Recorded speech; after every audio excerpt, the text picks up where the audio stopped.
Baik. Di akhir pelajaran ini ada pertanyaan-pertanyaan, saya akan berusaha menjawab.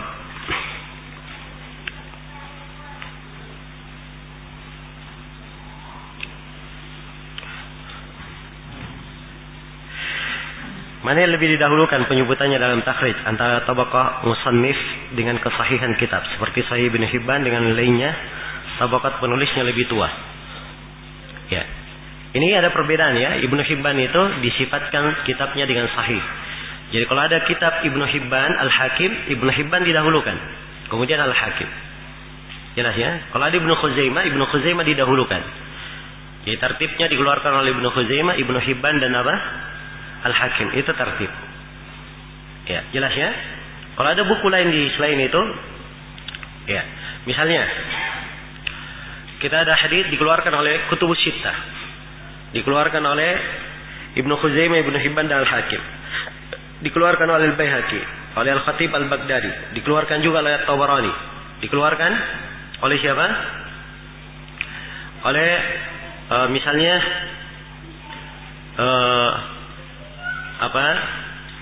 Ad-Dulabi dalam Al-Kuna misalnya. Jelas ya? Ad-Dulabi dalam Al-Kuna.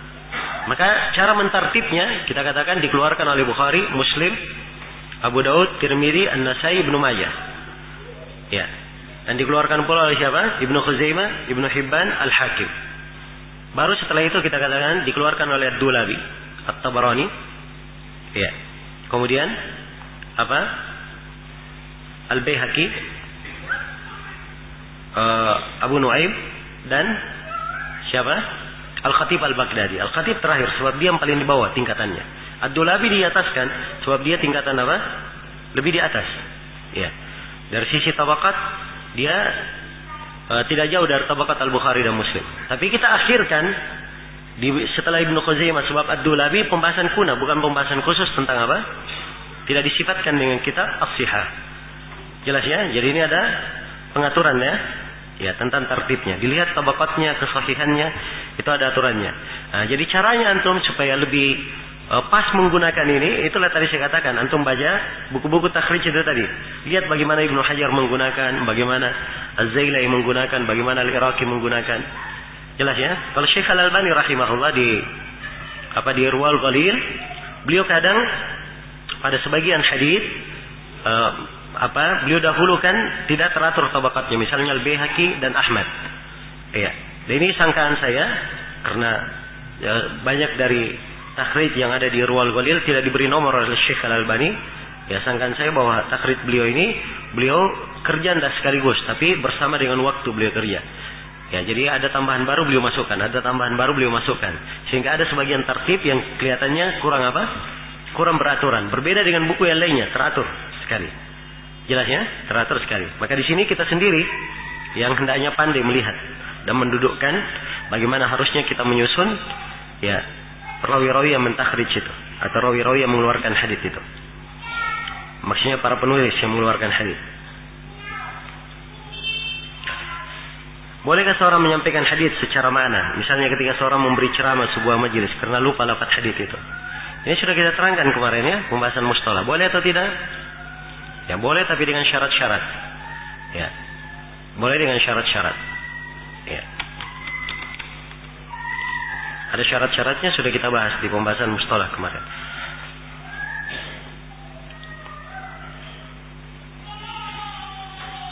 Pertanyaan yang kedua sudah diterangkan ya di materi.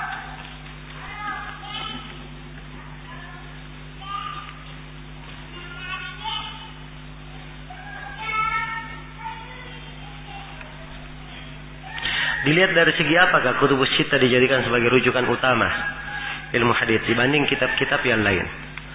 Sebenarnya Kutubus Sittah ini ya, ini karena banyaknya para ulama yang berkecimpung di situ dan menjelaskannya.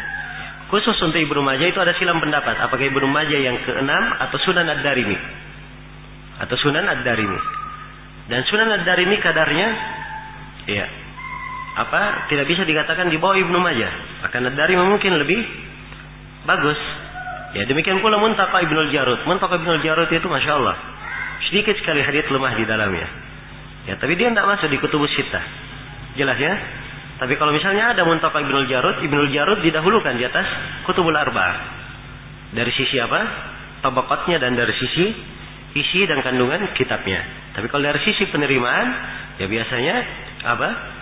Ibnul Jarud. Nah,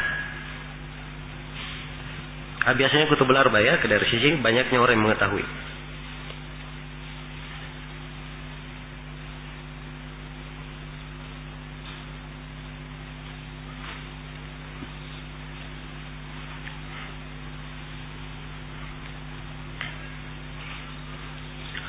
Apakah makna sunan bagi para imam-imam seperti Sunan Abi Daud, juga kata sunan bagi para wali songo seperti Sunan Kalijaga? Ya, kalimat sunan itu untuk nama buku ya, bukan nama orang. Ya, sunan itu nama buku. Buku yang dia tulis disebut apa? Sunan. Kalau disusun dalam tertib dia kumpulkan sunnah-sunnah Nabi dalam bentuk kitab-kitab. Itu sunan. Ya, kalau penyebutan orang Indonesia sunan ini, sunan itu, nah, itu saya sendiri tidak tahu dari mana asal usulnya. Ya.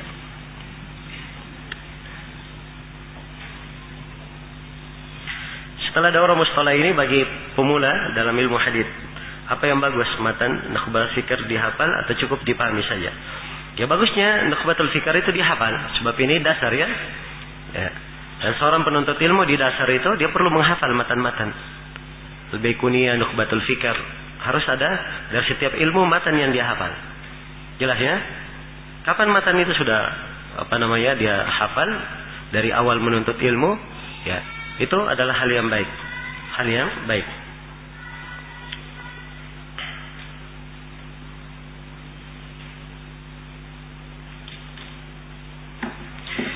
Ya, bagaimana cara seorang ulama ahli hadits menyampaikan haditsnya kepada ratusan murid-muridnya dalam satu majelis? Padahal zaman dahulu belum ada pengeras suara, belum ada mikrofon. Ya, ini pertanyaan bagus ya. Ya, sebab tabiatnya memang orang tanya, kenapa seperti itu? Ya, karena itu di etika penulisan hadits ada namanya mustamli.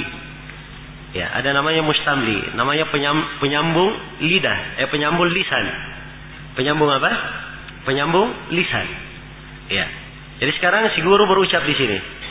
Ya, didengar di tiang kedua dengarnya. Ada orang berdiri tiang kedua. Dia menyambung ke belakang. Di belakang lagi ada yang berdiri menyambung lagi ke belakang. Jadi guru berkata haddatsana misalnya Abu Bakar bin Abi Syaibah. Dia berhenti, mustamli ngomong ke belakang, haddatsana Abu Bakar bin Abi Syaibah. Dia sambung lagi ke belakang. Sudah selesai di belakang, guru lanjutkan lagi. Itu imla'nya. Dan di masa dahulu ya. Dan disebutkan bahwa Abu Bakar bin Abi Syaibah, kalau beliau menyampaikan hadits, yang hadir di majelisnya ya lebih dari 10.000 orang. Lebih daripada apa? 10.000 orang. Jelas ya? Maka ini antum lihat bagaimana ya fokus mereka dan semangat mereka mempelajari ilmu hadits. Ya, subhanallah, datang dari tempat yang sangat jauh. Ya, antum tahu Abdul Razzaq bin Hammam As-Sanani, disebut dalam biografinya dia adalah ahli hadits yang paling banyak dikunjungi oleh manusia. Ya, paling banyak dikunjungi oleh manusia. Padahal Abdul Razzaq ini ya disebutkan bahwa tempat air itu di sekitar rumahnya tidak ada sumber air sekitar rumahnya. Kalau mau air, dapat air, jalan dulu berapa mil baru dapat air. Ya. Bersamaan dengan itu orang yang paling banyak dikunjungi, masya Allah. Sedikit fasilitas, tapi banyak murid-muridnya. Sekarang masya Allah fasilitasnya banyak. Ya, tapi sekali lagi malasnya lebih banyak. Ya.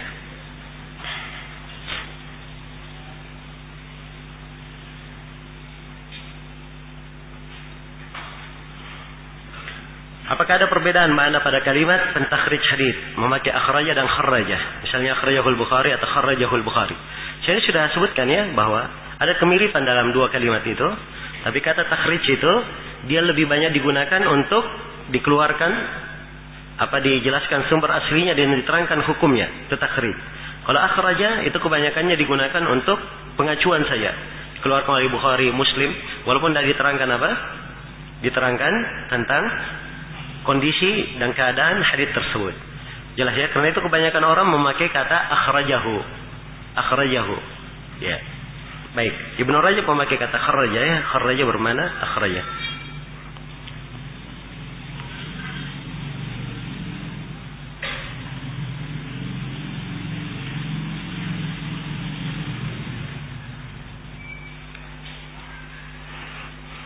Ini ada yang bertanya, surga di bawah telapak kaki ibu.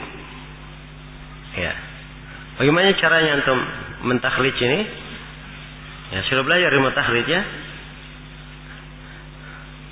Mau dicari?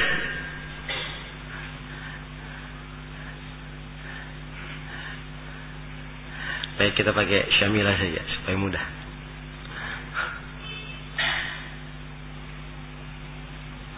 Karena waktu banyak mencukupi. Ya. Al-jannatu tahta aqdam al-ummahat. Ya, Syekh Al-Albani menyebutkannya sebagai hadits maudhu. Al-jannatu tahta aqdamil ummahat. Kata Syekh Al-Albani maudhu, itu hukum beliau. Beliau takhrij dikeluarkan oleh Ibnu Adi Al-Ukaili dalam Ad-Du'afa. Dia sebutkan sanad Al-Ukaili, kemudian Al-Ukaili berkata hada munkar. Ya, dinukil Al-Hafidz dalam biografi Musa bin Atha. Dan Musa bin Atha kadzab, kata beliau.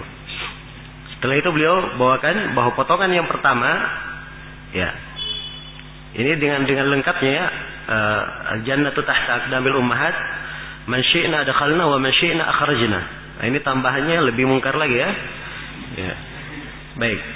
Sorga di bawah kaki ibu. Siapa yang ibu kehendaki masuk sorga dimasukkan oleh ibu. Siapa yang dia kehendaki dikeluarkan. Ya. Baik. Kemudian Syekh Al-Albani bilang potongan yang pertama itu diriwayatkan dari jalan lain oleh Abu Bakar Asy-Syafi'i dalam Ar-Rubaiyat. Ya, perhatikan kode-kode Syekh Al-Albani ya. Ini manuskrip ini. Belum dicetak buku ini. Wa Abu Syekh fil Fawaid wa fit Tarikh. Kalau Tarikh Abu Syekh sudah ada, sudah dicetak. Wa Salabi fi Tafsir. Ini juga sudah dicetak. Tapi ini penomoran begini, ini penomoran biasanya dari manuskrip. Wal Qadai. Al-Qadai kalau dikeluarkan itu maksudnya di Musnad Asy-Syihab, sudah dicetak terakhir. Wa Dulabi. Dulabi dalam Al-Kuna. Dari Al-Mansur bin Muhajir an Abi Nadhr Al-Abar an Anas marfu'an. Ya, dan dari bentuk ini Al-Khatib meriwayatkannya dari Al-Jami' di dalam Al-Jami' sebagaimana dalam Faidul Qadir karya Al-Manawi. Ya. Baik, Faidul Qadir ini termasuk buku ini juga ya. Buku yang bagus juga sebab dia ada kaitannya dengan Jami' Al-Kabir karya As-Suyuti. Dan setelah kita terangkan ya tentang Jami' Al-Kabir As-Suyuti, kemudian diringkas jadi Jami' As-Saghir, kemudian disusun lagi dan dirapikan di Kanzul Ummal oleh Hasanuddin Hisamuddin Al-Hindi ya. Dan ada buku-buku yang lain termasuk berkaitan dengan Faidul Qadir. Nah, kemudian Ibnu Tahir berkata wal hadits munkar. Nah, jelas ya? Iya, kata beliau wa yughni an hadzal hadits. Jadi beliau terangkan haditsnya lumayan. Kemudian kata beliau wa yughni an hadzal hadits, dan mencukupi hadits ini, jadi tidak perlu pakai hadits yang lemah itu al-jannatu tahta aqdamil ummahat. Tapi yang dia pakai hadits apa? Syekh Al-Albani kuatkan hadits lain. Kata beliau ada hadits dari Muawiyah bin Jahimah annahu ja'a ila Nabi sallallahu alaihi wasallam faqala ya Rasulullah aradtu an aghzuwa wa qad ji'tu astashiruk. Qala hal laka qala na'am. Qala falzamha fa innal jannata tahta rijlaiha. Jadi riwayat Anda saya, jadi lafaz yang lebih ininya ya fa innal jannata tahta rijlaiha. Sesungguhnya surga itu di bawah ya kedua kakinya. Kata Syekh Al-Albani dan sanadnya hasan insyaallah. Ya, ini kalimat hasan insyaallah. Ya, ini bukan berarti dhaif ya. Ya, insyaallah di sini maksudnya ya insyaallah dihasankan dan disahihkan oleh Al-Hakim. Ya, biasanya kita kalau seperti ini Syekh Al-Albani bilang hasan insyaallah, biasanya kita periksa ulang. Ya. Diperiksa ulang sebab biasanya ada pembahasan di dalamnya yang beliau sendiri memakai kata apa di situ? Kata insyaallah. Nah itu bahasa-bahasa ya sering digunakan oleh ahli hadis. Ya, kadang kalau sudah ini karena Syekh Al-Albani bawakan jalan-jalan ada syahidnya tapi enggak diterima. Kata beliau wa hadza syahidun la yufrahu biha. La yufrahu bih. Ini syahid kita tidak bergembira dengannya. Ya. Ya, pernah saya dengar Syekh Mukbil beliau hasankan sebuah hadis. Kata beliau, ya bisa dihasankan dari seluruh jalan-jalannya, tapi hasanun biddaf kata beliau. Hasan dengan didorong ke atas begini. Ya. Jelas ya? Itu bahasa-bahasa ya, kadang dipakai. Nah, selesai. Ya, tentang birrul walidain, berbakti kepada kedua orang tua, banyak sekali hadits-hadits yang menjelaskannya. Ada buku-buku khusus yang ditulis. Ada buku-buku khusus yang ditulis. Termasuk Guru Ibnul Mubarak, Hasan Al-Marwazi, dia punya buku ya khusus tentang birrul walidain. Khusus tentang birrul walidain.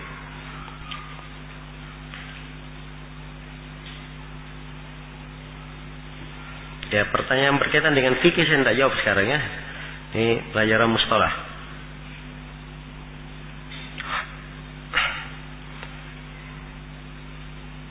Muhadram telah kita terangkan ya maksudnya. Apakah masuk dalam ayat wasabiqunal awwaluna minal muhajirin? Ya masuk tentunya, sebab masuk di walladzina tabauhum bi ihsan. Ya. Dan mereka ini dari apa? Orang-orang yang hidup di masa Nabi, tentunya masuk mereka di dalamnya. Bagi mereka yang telah Islam.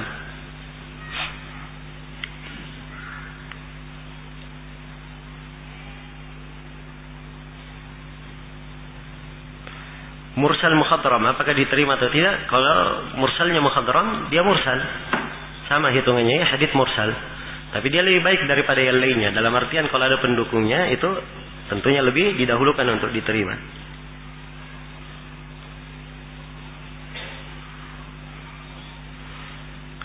Apa ucapan seorang ahli hadits musarrih? Yaitu fulan musarrih. Ya. Saya nggak tahu ya untuk istilah ini di mana letak penggunaannya, harus dilihat apa kritikan ulama yang lain. Kalau ulama yang lain bicara keras terhadapnya, berarti musarrih di sini dia terang-terangan melakukan hal yang tidak baik. Hal yang tidak baik. Sebab ini kata mengandung ta'dil, mungkin tajrih.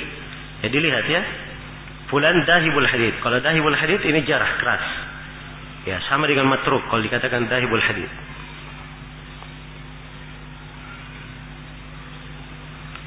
Apa ucapan muhaddits la ba'sa bihi kana ma'rufan bis-sitr was-siyana.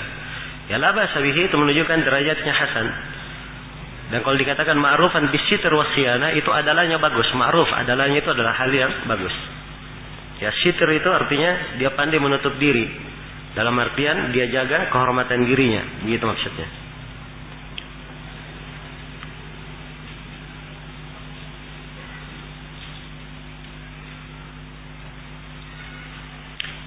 Bagaimana jika ulama hadis berbeda pendapat? Terkadang ada yang mengatakan sahih, ada yang mengatakan dhaif. Ini jelas ya, dari dahulu seperti itu. Dan kewajiban penuntut ilmu, ya, dia membahas. Ya, dia membahas dan dari hasil pembahasannya dia ikuti yang mana yang ilmunya sampai ke situ. Salah satu dari pendapat dua ulama, tidak boleh taklid. Jelas ya, kecuali kalau dia tidak punya keahlian membahas. Ya, dia tidak punya ilmu sama sekali, tidak tahu bagaimana cara menentukan yang kuat, maka dia baca pembahasan dua ulama yang berbeda pendapat itu. Yang mana yang dia condong ke situ, itu artinya dia condong karena dia membaca hujjah dan ilmu yang mereka sampaikan. Dia ikuti salah satu dari keduanya setelah dia baca. Kalau dia tidak bisa sama sekali menentukan, maka dia lihat yang mana yang paling fiqh di antara keduanya. Ya, yang mana yang paling berilmu di antara keduanya. Nah,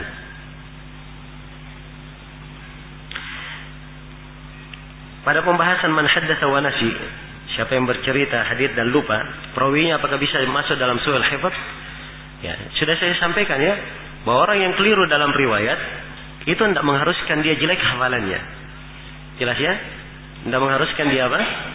Jelek hafalannya. Dan orang lupa itu biasa. Biasa. Tapi kalau lupanya banyak sekali, itu yang menjadi apa? Ya, celaan bagi dia, bisa dilemahkan.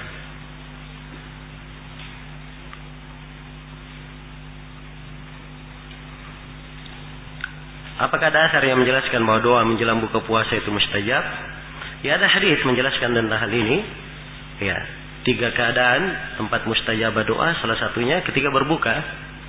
Nah, ketika berbuka. Baik, dan Syekh Al-Albani menguatkannya.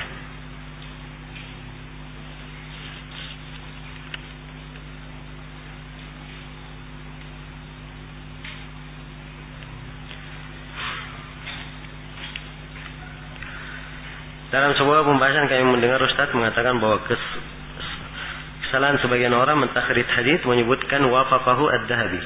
Sementara ad-Dhahabi hanya menukil dan tidak menyetujuinya.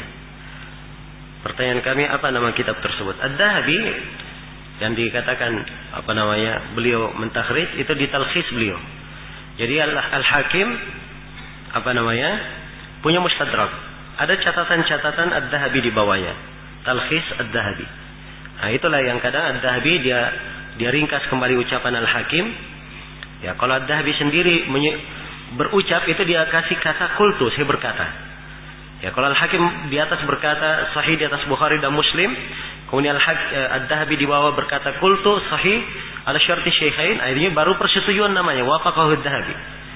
Tapi kalau Ad-Dhahabi hanya berkata Al-Hakim bilang di atas sahih ala syarti syaikhain, Ad-Dhahabi cuma bilang sahih ala syarti syaikhain juga, itu bukan muwafaqah, itu talkhis namanya. Dia meringkas. Jelas ya? Bukan persetujuan.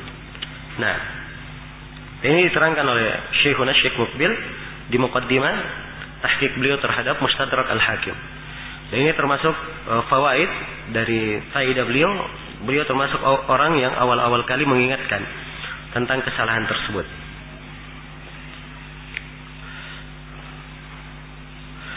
Di mana kita mengetahui biografi para rawi di Al-Baihaqi.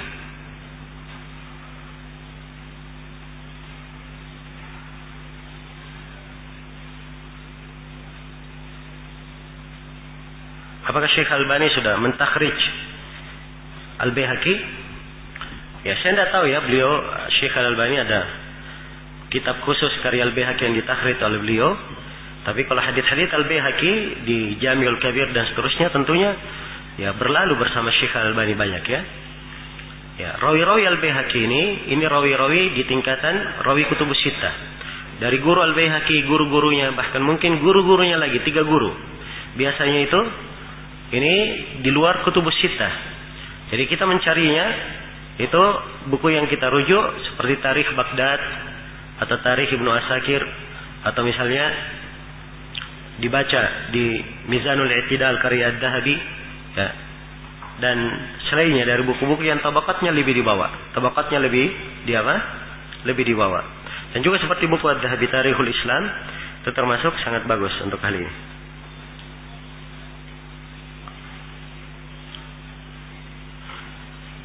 Begini hadis, tidak sami'a ahadukum nida wal ina'u ala yadayhi fala yadha'uhu hatta yaqdi hajatahu minhu. Ini hadis ma'ruf ya. Dulu di hadis ini disahihkan oleh Syekh Al-Albani. Ya, dan dulunya Syekh Mukbil menghasankannya. Tapi belakangan beliau rujuk dan melemahkannya. Karena Abu Hatim melemahkan hadis ini dalam Al-Ilal. Ya, beliau sebutkan 2 jalan hadis itu dan beliau lemahkan. Nah, yang benarnya hadis ini adalah hadis yang lemah. Ya, wallahu taala alam. Baik, segera cukup sampai sini. Wallahu taala alam. Subhanakallahumma wa bihamdik, asyhadu an la ilaha illa anta, astaghfiruka wa atubu ilaik. Walhamdulillahirabbil alamin.